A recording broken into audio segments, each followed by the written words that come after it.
Do you watch my YouTube channel but haven't subscribed yet? Why not now? It's easy and free. Just click the red button and the bell right beside it, and you will be notified of all new content. Hi and welcome to another episode of PA Voter Information Network. I am your host, Larry DeMarco, and today we are here with David Torres, Republican candidate for the 2nd Congressional District of Pennsylvania. David, thank you for being a guest on PA Voter Information Network. Thank you for having me, Larry. Appreciate it. David, tell us about your background. Well, I come from a pretty modest family. 6 brothers, 2 sisters. Grew up Christian values, and came to Philadelphia about the age of 12, 13. Went to high school here, went to college, learned about business, small businesses, and ran companies, and been very successful. So what got you interested in becoming a congressional candidate? Congressional candidate took a personal interest to me. One of the things were that I kept watching how hard, as running companies and a business person, how the 2nd Congressional District and Philadelphia in general has been taking a beating. Loss of jobs, people having less dreams, seeing the crime rate go up, the opiate crisis taking a big hit on families, scaring Social Security on people, on our old folks.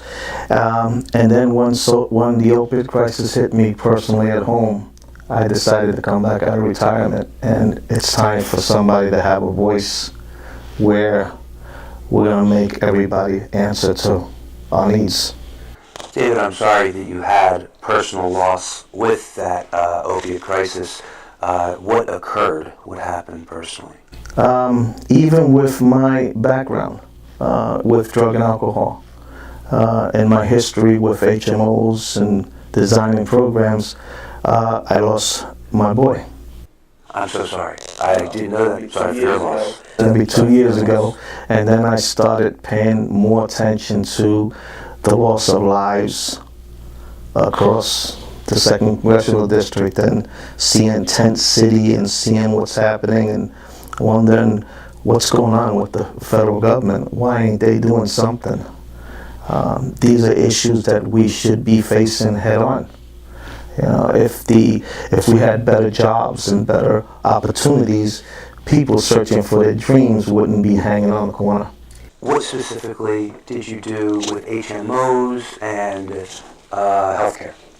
HMOs, I was managing, marketing, sales, making sure that we as sales and marketing teams were giving our clients the best service we can give them, the best benefits we can give them, sitting in front of the boards and people in charge and saying, look, we need to make sure they have glasses, for example. Seniors need glasses. To us, it seems pretty simple, but to a senior on a fixed budget, a pair of glasses means a lot.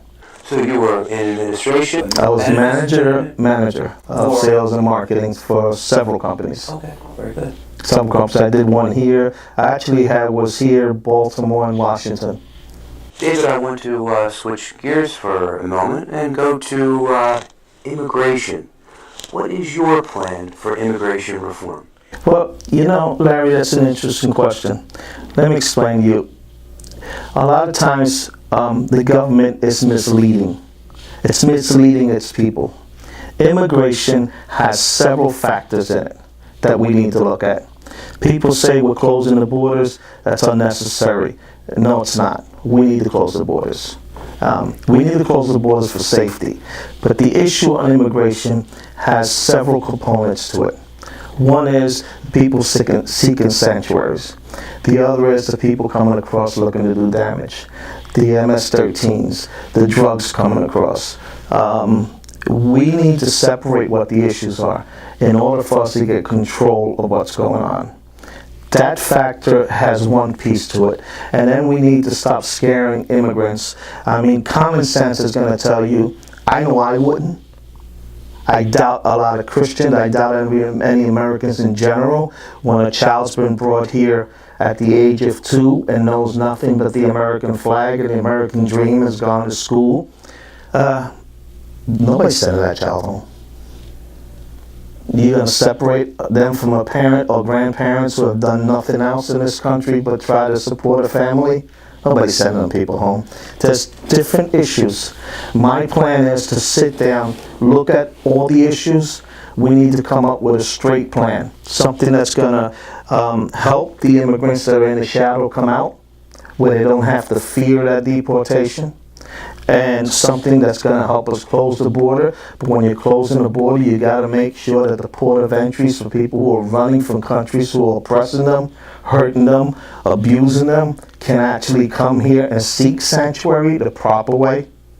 Once we get control of that, then we can say we're doing something for immigrants. Let me just make sure I understand what your position is. Your position is to make sure that you close border walls from illegal immigration, but you don't believe in sending people home once they're here? Right. Sending people home once they're here who have not committed a crime. Well, the current administration is taking a position that if they're here illegally, that they're considering that a crime and they're sending that group home. What's your position on that? Larry, look. People come here searching for one thing, right? They want freedom. If you look at the countries that they're running from, they're suffering, they're in pain, they're being treated like animals. They want to come over here searching for the American dream. A person that has been here, who brought his child over or came here 20 years ago and now has managed to work for them 20 years, hasn't gotten in trouble, hasn't gotten it wrong. We need to start looking at that seriously. We need to stop using them as pawns and excuses. They're paying taxes one way or another, or they're working under the table. We need to bring them out into the American society the proper way. Give them a way to stay. Give them a way to stay. Give them a way out. My program that I'm looking at has different angles, and we would have to take another set of times just to go over what exactly the entire immigration plan that I have. But I can assure everyone who has its concerns that my plan covers everything, but we're not going to make people suffer. Going back to the opioid crisis, you've been a director of a drug and alcohol program. What plans do you have on dealing with the current opioid crisis? Okay, here's the issue with that. Again, people look at opioid crisis and they say a drug addict or a junkie or whatever horrible stigma you want to put on somebody. There's different components to that. Person is homeless. If, God forbid, Larry, you fell, or a child of somebody who's working in their 20s and 30s fell down the steps, got hurt at work, had to have surgery, they give them a prescription for 30 days for pain meds and a heavy opiate crisis, Oxycontin, for example. In 30 days, they've had their surgery by then, they're still home, they're still in pain, they give them another prescription. By the time that second prescription is starting to be taken, that person's addicted to that medication. Instead of weaning them off of the medication, slowly but surely, through pain management, okay, they keep giving them this prescription. Now that person is healed. Okay, their bones are healed, they're ready to go back to work, they've done their therapy, they say, okay, you can go back to work, boom, no more pain medication, but they're addicted. So now you're forcing them to somehow subsidize that medication. And then you wind up with an addict trying to get it in the street, get the pills, or switch to another drug or alcohol, like heroin, or even alcohol, to take the pain. But now you affected that person who's the head and the breadwinner of the family. That was a domino effect in that family. Then you got people out here who may be young women who were abused, walking these streets, and they're scared to go back home. They could be 14 to 20. So what's the solution? We need to look at what the programs are and design programs, work with the programs that we have out there now, see which ones are working and which ones are not. And my experience will allow me to look at the different factors of the program. I believe that NAAA should be part of the beginning of a program and part of the ending of a program to completely give structure and support to the people. NAAA doesn't receive any funds and survives.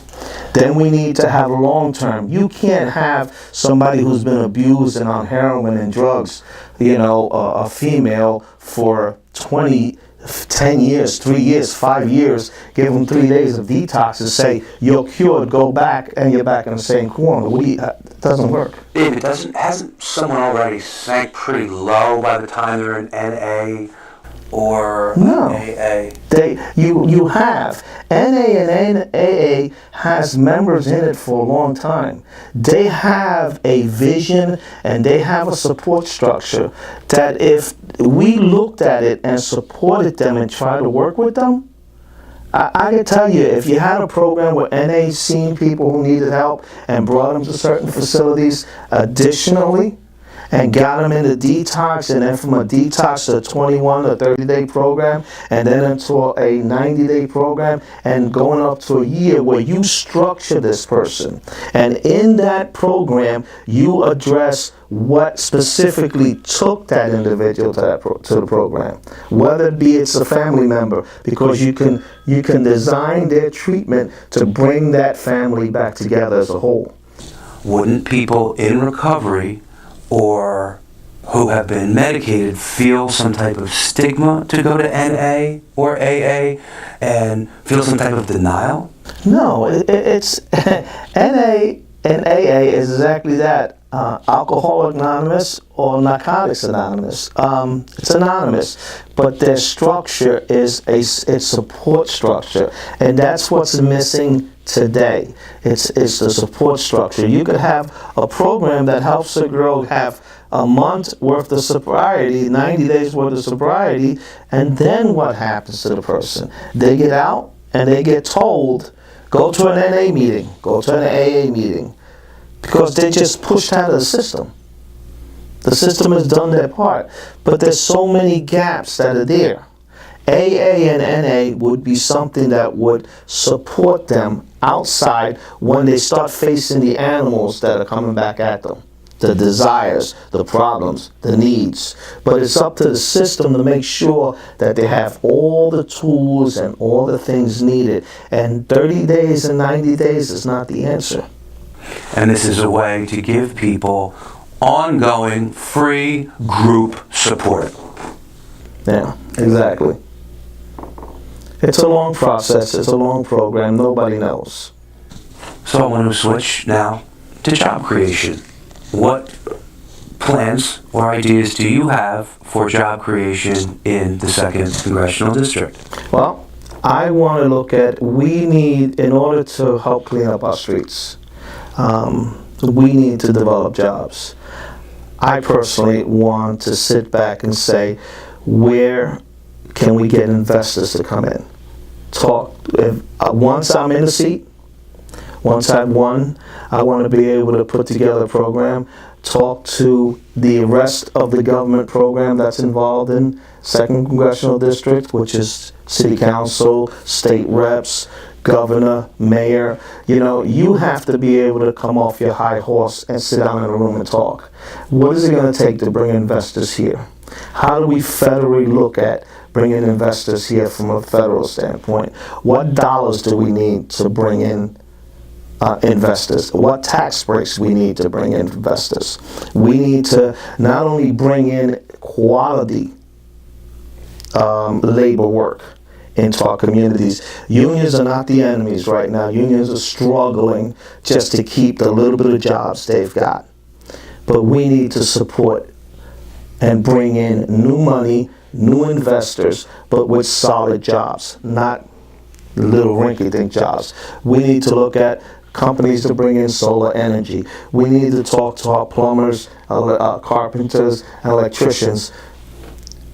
Look at your show. You have this show. You have your other business. Okay? Not everybody is college material. But what good would it be to you to be the best at what you are if you can't get your hands on a good plumber? Go back to the trades. Yeah. We lost the trades in our school system. Our school system is hurting now. But not everybody wants to be. Some people want to be an artist. Some people like to be a plumber. Some people want to be carpenters and build. We've lost that. And I think that we need to bring all those back with the new technology, with the new, so these jobs that we create are good, strong, new jobs. Solar energy is growing. How fast? I mean, it keeps growing and growing and growing. There's new technology. We shouldn't depend on a foreign country for what's growing in solar energy. We should depend on ourselves. And that's where I'm looking at, to look at who can invest here. David, let's leave it there. And I want to thank you for being a guest on PA Voter Information Network. Thank you very much. We have been here with David Torres, and I am your host, Larry DeMarco. If you like this episode, please forward it to all the people on your contact list and Facebook friends. Click the like button below and leave a comment. I'd love to hear your feedback. Signing off. Tune in next time. Bye for now.